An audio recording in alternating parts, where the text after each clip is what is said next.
கடந்த 1985 ஆண்டு முதல் 1996 ஆண்டு வரை இந்த ரக பைக்குகள் தயாரிக்கப்பட்டன. எனினும் Yamaha 2-stroke என்ஜினை கொண்டிருந்ததால் BS3 சுற்றுச்சூழல் விதிமுறைகளுக்கு உட்பட்டதாக இருக்கவில்லை.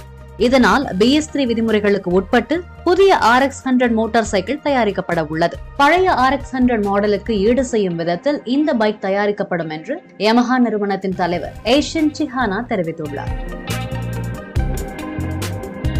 உத்தரப்பிரதேசத்தில் உள்ள நொய்டாவிலும் சென்னை தொழிற்சாலைகளிலும் Yamaha Rx100 தயாரிக்கப்பட உள்ளன.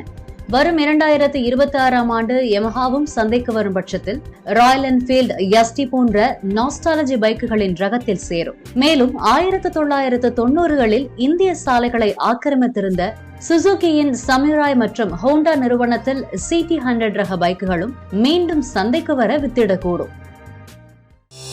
Satyabama Institute of Science and Technology, Chennai.